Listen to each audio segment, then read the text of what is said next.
Muchas gracias primero a Umasan por contar con el Foro de Justicia y Discapacidad, que en este momento pues me ha tocado venir y acudir aquí a representarlo, y muchas gracias a vosotros. Perdonad el tuteo, pero me parece que vamos a estar más cómodos con el tuteo que si empezamos con un tratamiento muy impersonal. Y gracias a vosotros por estar aquí y por interesaros por un tema de un contenido netamente jurídico. Yo le decía a Miguel cuando me dijo que, bueno, que tenía que venir, hombre, pues me habéis dejado un poco más o menos para bailar con la más fea, porque el tema es árido de narices, y perdón por la expresión coloquial. El tema es árido de narices porque realmente a mí me han dicho bueno, pues que cuente un poco cuál es mi experiencia, cómo se desarrolla el tema de la responsabilidad patrimonial de las administraciones públicas. Y la verdad es que una vez que empecé a preparar un poco la cuestión, o sea que yo, bueno, es que hay una cosa clara. Javier ha mencionado antes la Convención de las Naciones Unidas de los Derechos de las Personas con Discapacidad, y luego al final le voy a hacer una rectificación o un criterio diferente del que él mantiene. Pero en la Convención, viendo un poco cuál es el desarrollo, realmente no hay nada específico por el que podamos traer al tema de la responsabilidad patrimonial la actividad o inactividad de la administración. Es decir, bueno, pues la Convención tiene un artículo 4 que habla de las obligaciones específicas del Estado, pero de todas esas obligaciones específicas, que digamos que más del 90% no están cumplidas todavía, no encajan en lo que podría ser una responsabilidad patrimonial.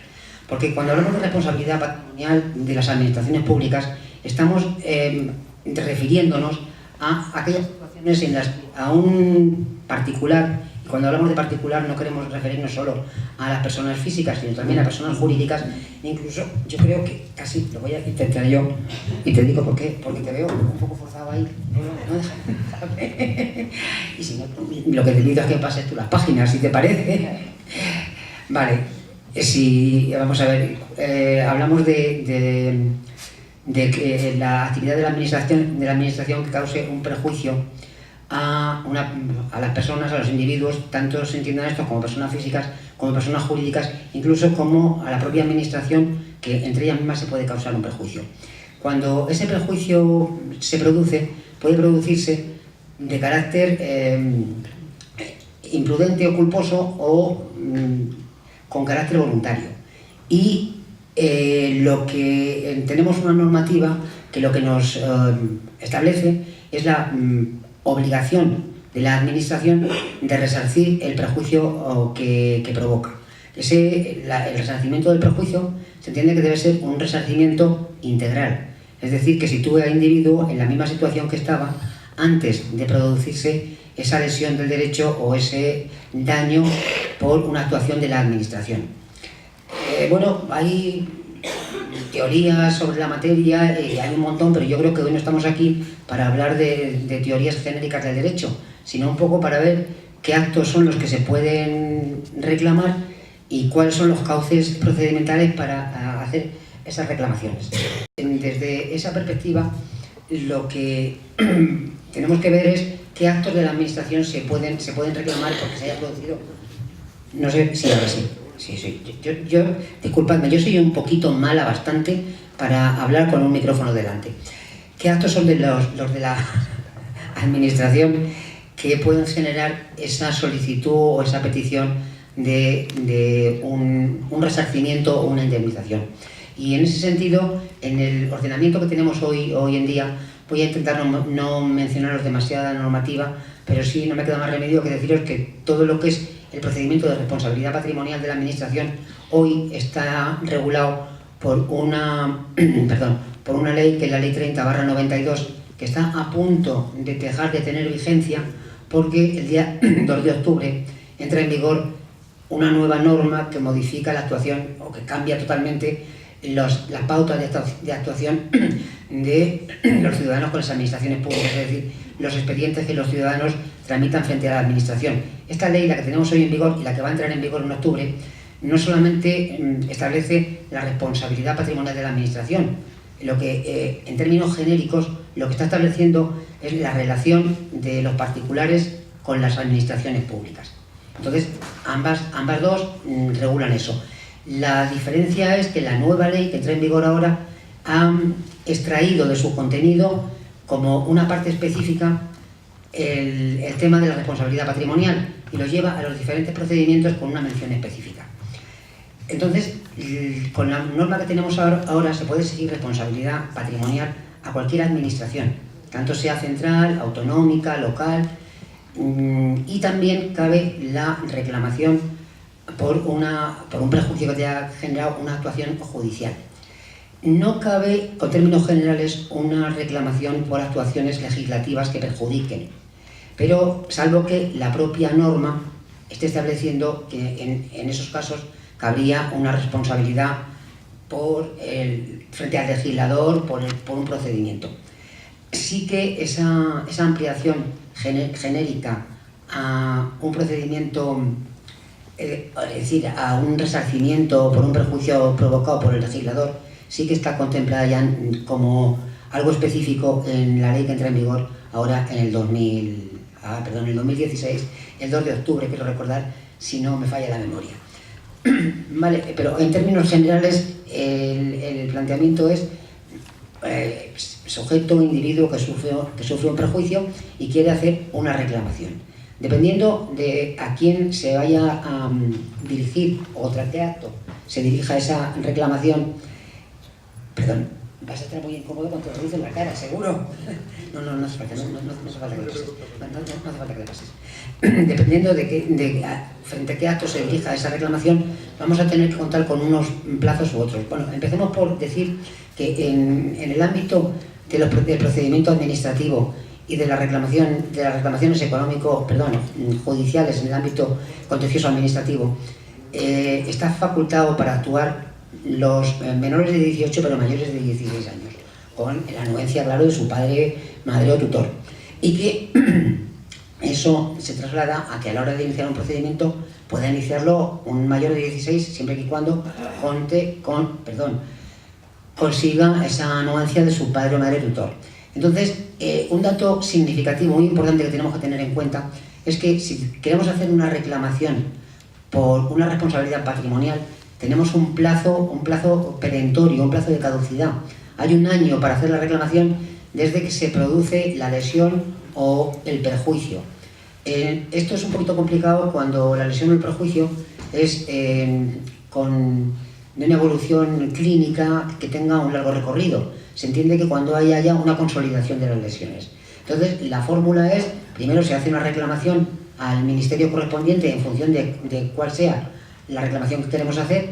Si es frente a un acto judicial, ahí tenemos un plazo más corto porque hay que hacer previamente una revisión de la actuación del juez. Ahí tenemos un plazo de 3 meses, pero el plazo general es el plazo de un año para hacer esa reclamación. El procedimiento puede ser ordinario o abreviado. Abreviado es cuando cuando haya claramente un perjuicio y pueda determinarse haya un perjuicio, haya un sujeto que ha sufrido ese perjuicio y se pueda determinar sin una gran discusión cuál sea la fórmula o el importe de la indemnización. Si no, se va a un procedimiento ordinario. La diferencia también es muy significativa porque en el procedimiento abreviado, si en 3 meses la administración no te ha contestado, se entiende que te lo está denegando, mientras que en el ordinario el plazo para ese silencio administrativo sería de 6 meses. Yo sé que esto que os estoy contando es un poco pesado, pero no se me ocurre ninguna fórmula más gráfica para hacerlo más entretenido. Más allá de contaros que en qué momentos o qué están diciendo los jueces en relación o a qué asuntos en concreto. Mirad, lo último que he visto es un paciente con un padecimiento bronquial, que el Supremo ha dicho que no hay responsabilidad patrimonial de la administración sanitaria porque una prueba que se le denegó no era determinante para conseguir que no se hubiera producido la situación que se generó después, que no fue fallecimiento, fue una situación de incapacidad laboral y añadido un grado de dependencia. Otro ámbito en el que es muy habitual la responsabilidad de la administración es en los colegios, entre las broncas entre compañeros o una caída, las caídas en las calles, en el ayuntamiento. Esa es una de las vías que más se utilizan. Pero ya os digo, en cuanto a discapacidad y salud mental, poniendo en relación la normativa interna española con la convención, no hay una en concreto que podamos decir, que os pueda poner como ejemplo para decir, este se está incumpliendo. Sí, vamos a ver, se está incumpliendo todo. O sea, realmente la Convención el Estado español tiene una obligación, pero una obligación perentoria que él mismo ha ido dilatando por periodos de 6 meses o de un año, que es adaptar el procedimiento de modificación de la capacidad del que ha hablado Javier antes a la normativa de la Convención. Y ahí voy a empalmar un poco con lo que disiento de Javier. Yo creo que la Convención, esa Convención de las Naciones Unidas, sí ha derogado la normativa interna, porque la Convención es una norma de aplicación directa. Y como aplicación directa, cuando una norma interna del ordenamiento español choque frontalmente con la Convención, habrá que entenderla derogada, aunque sea tácitamente. Y ahí hay una discusión en materia, sobre todo con el derecho de sufragio activo. No sé si muchos de vosotros tenéis próximo o tenéis vosotros mismos un procedimiento de modificación de la capacidad con una privación de derecho de sufragio. Y eso es un atentado flagrante a la igualdad que establece el artículo 14 de la Constitución y al artículo 12 de la Convención, porque nos están tratando de forma diferente, pidiendo un control de conocimientos políticos diferente a una persona por el mero hecho de acudir a un juzgado para pedir una tutela o una curatela, es decir, por pedir una protección se le está privando de derechos. Yo difiero de Javier de que esa norma de la Ley Electoral General haya que mantenerla como que está en vigor. Yo entiendo que los jueces deberían empezar a entender que está derogada tácitamente porque hay una norma superior que impide que se prive de derechos en un procedimiento de modificación de la capacidad. Y en relación con ese procedimiento de modificación de la capacidad, creo que también que la Convención ha modificado el ordenamiento interno, cuanto menos en el espíritu. Cierto es que tenemos determinadas situaciones personales en las que una persona necesita un apoyo total, o sea, un apoyo intenso, muy intenso, el equivalente a la tutela.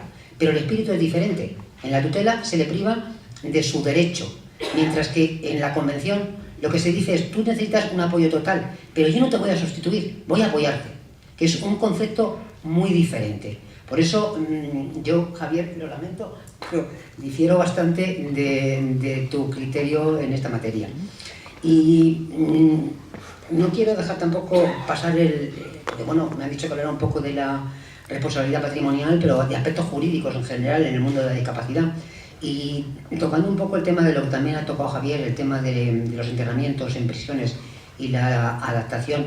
Claro, Javier, ahí a lo mejor sí que, y a vosotros también os lo digo, a lo mejor sí que las organizaciones que nos dedicamos, o la gente que nos dedicamos a defender o a intentar que se cumplan los derechos de las personas con discapacidad, deberíamos exigirle al Ejecutivo que establezca esos centros en las prisiones, porque evidentemente al final cuando no tienes ese centro y no tienes posibilidad de mandarlo a Foncalén, aunque esté allá en Valencia, lo que tienes es el tonto de la prisión, en el que todo el mundo se ríe y no tiene ni posibilidad de reinserción ni posibilidad real de una mejora en el cumplimiento de la pena. Y al final acabas haciendo de una persona con un trastorno mental un problema añadido que es un delincuente interno porque tiene que defenderse de alguna manera. Entonces yo creo que ahí sí que en torno al mea culpa, como persona que estoy trabajando dentro del mundo de la discapacidad y requiero o pido a la Defensoría que va a salir, que está ya en ciernes,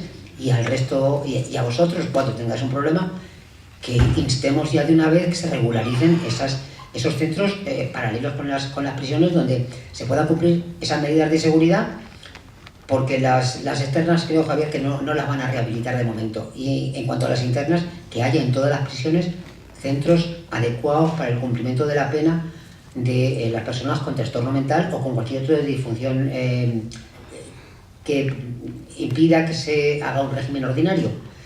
Me temo que si no habrá voluntad política para ello.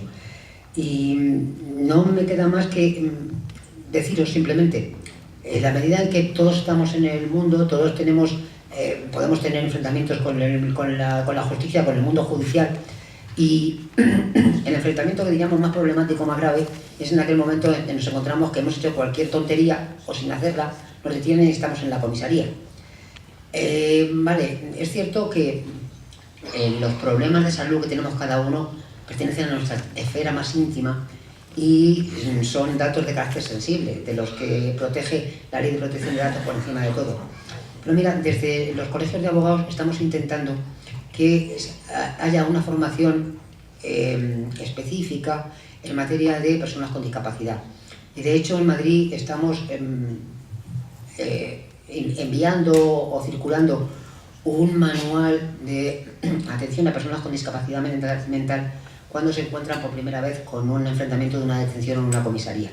Entonces, vale, a los abogados les estamos haciendo llegar ese especie de manual, lo vamos a intentar hacer llegar también a las comisarías, pero yo os pediría que si en algún momento tenéis una detención y tenéis un problema de salud mental, que lo digáis vosotros, que no deis lugar a que os hagan una declaración como lo harían y con bastante mal estilo, y además pedid, si es que tenéis ese problema, que esa declaración que estáis haciendo se guarde como prueba preconstituida para el procedimiento posterior, de forma que no tengáis que volver a hacer otra vez la misma declaración una vez, 2 y 15. Y yo, de momento, no se me ocurre ninguna otra cosa más para no aburriros más la tarde. Así que muchas gracias por vuestra atención y a vuestra disposición.